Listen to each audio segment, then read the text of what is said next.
to be joined by Senators Stabenow and Casey and shortly by Senator Duckworth. Now, very thankfully, hundreds of thousands of federal workers and contractors are back on the job. It is a relief to them above all, but to all of America. These are working people. They work so hard, and to use them as hostages to get something that has nothing to do with them was so wrong, and I'm glad that President Trump backed off. Still, there are costs. Every worker who lost pay for a period of time is facing costs, and of course we saw the statistical cost by CBO, $11 billion, including $3 billion never recovered. The individual costs of the Trump shutdown are even harder and more moving than the overall big numbers. Many federal workers have missed doctor's payments. They've fallen behind on paying bills when they miss 2 paychecks. Many of them still don't know when they're going to get the pay. It ought to be done as soon as possible. And what about federal contractors, many of whom live paycheck to paycheck as well, or people who work for the contractors? And so far, they're not getting back pay, although we are working hard on legislation led by Senators Smith and Brown to make sure, and if we come to an agreement, that that is part of it. I also support Senator Schatz's efforts to ensure financial protections for federal workers so they won't be evicted or foreclosed, have their car or other property repossessed, fall behind on their student loan payments or bills, and be penalized for all that. So, it's good news that our federal employees are back to work. There's still impact to the Trump shutdown. I hope this serves as a lesson to President Trump and all of my Republican colleagues. No more shutdown. President Trump touched a hot, hot stove, and hopefully he won't do it again. The conference committee we suggested as a way out of the Trump shutdown permanently begins tomorrow. The House and Senate should strive to find common ground and build from there. Democrats and Republicans agree on the need for stronger border security measures at our ports of entry to stop illegal drugs, as well as humanitarian assistance, and those are good places to start. We've come to big agreements before, for example, on budgets and Russian sanctions. What was the common theme? When the president stays out of the negotiations, we almost always succeed. When he mixes in, it's a formula for failure. So I'd ask President Trump, let Congress deal with it on its own. Senator Stabenow.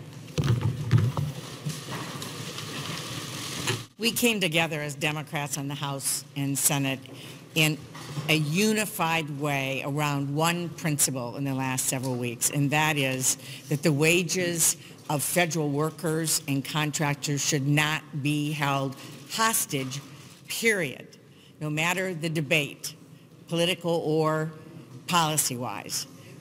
And because we did that and focused on real people, 800,000 federal workers and the others impacted, we were successful at stopping this craziness. Now, it took 35 days, and we wish it had never happened, that the president would have supported what we actually passed last December. But this step is done.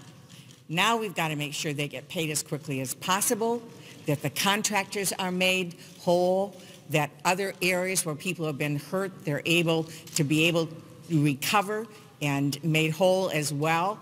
And frankly, I call on the president to stop this freeze on federal pay and give federal workers the cost of living increase that they are deserving of receiving as well. So we are very focused on making sure that people that work hard every day get the wages and the respect and the support that they need.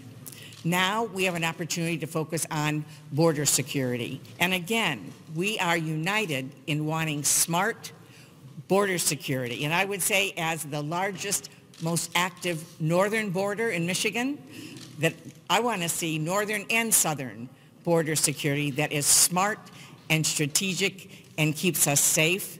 And that's something that every single Democrat supports. Senator Casey. I want to thank Senator Schumer, Senator Stabenow, and Senator Duckworth. What you heard from Senator Schumer was an outline about our concerns about what has happened to federal workers, in these last couple of weeks what happened to federal contractors, really what happened to American families and our economy. I would hope that the President in the next couple of days and thereafter would focus on what can be done, not just with regard to the work of the conference committee, but what can be done, what should be done to help those same families. Instead of predicting the outcome of the conference committee, he should focus on the back pay for federal workers. I know it's law, but he should just say it over and over again how important that is. That's a value that he could enunciate and repeat. He should also talk about helping us with legislation on federal contractors and other ways to make people whole. Even those who get back pay, for example, may have their credit ratings adversely impacted. It would help enormously to have the President of the United States over and over again highlight these issues, as Senator Schumer did in the opening. I'll just read one excerpt of one letter from a veteran in Pennsylvania. This veteran happens to live in Bucks County, Pennsylvania, in southeastern Pennsylvania. He says, and I quote, he was both a veteran of the Gulf War as well as a Justice Department employee. He said in part, please tell your colleagues in the Senate to get us back to work. I will not get paid this weekend. The shutdown has been a great stress during the holiday, and my wife and I are currently trying to figure out how to support our 4 children among all of our other bills if this continues. While I believe our borders need to be secure, this agenda is not something that should keep 800,000 federal workers unpaid, 250,000 of which are veterans who put our lives at risk for your freedom. Well said. This is the person, or the emblematic person the President should be focused on. That individual who has given so much to his or her country, that should be his focus, not predicting the outcome of a conference committee, not trying to win the news cycle. Focus on the people to never shut down the government again. Senator Duckworth.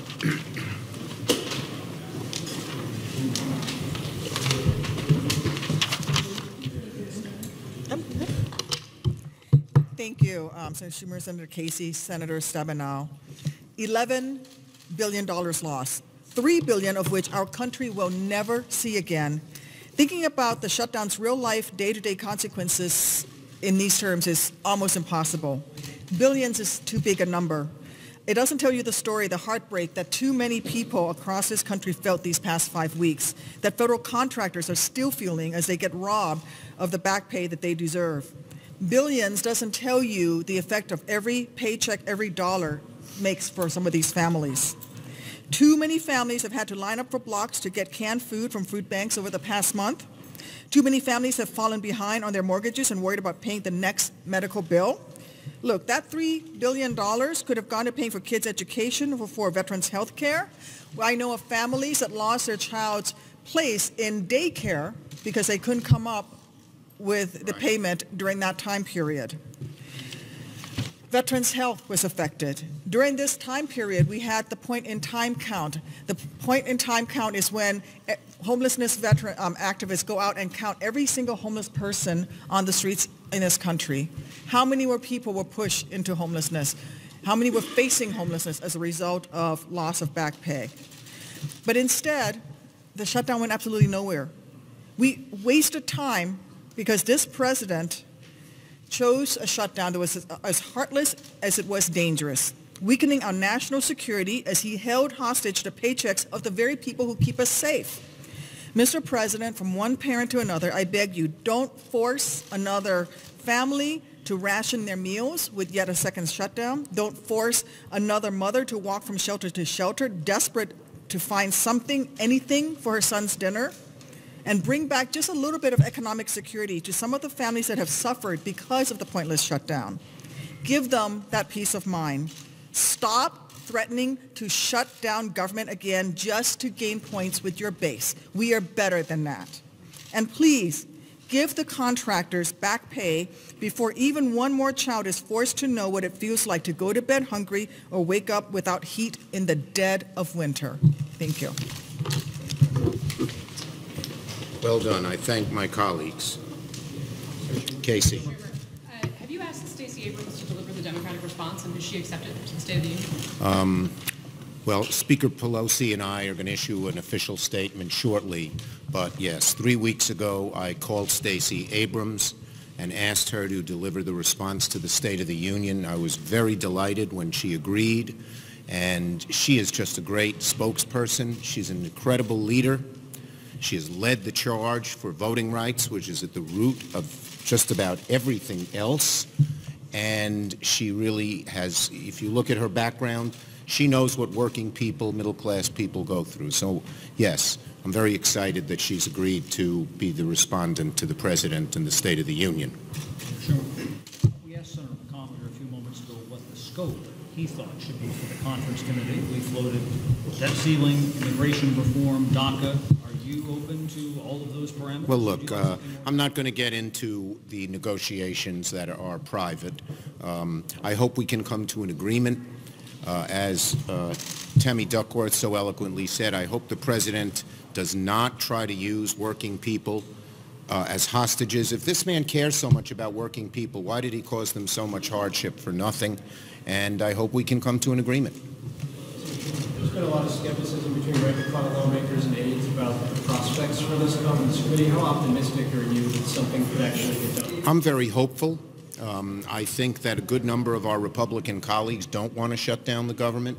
You know, we'll have to see if they're willing to break from the President or if the President moves off his hard and fast position. But we Democrats want to negotiate in good faith and come to an agreement so that the shutdown ends, and then we'd look at other legislation so that we wouldn't have future shutdowns.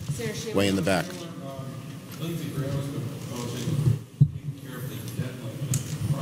Are you worried that that could be another even bigger shutdown? Well, that'll be, you know, the debt ceiling, no more hostages to say, you know, open up the government or I'll do this, or this.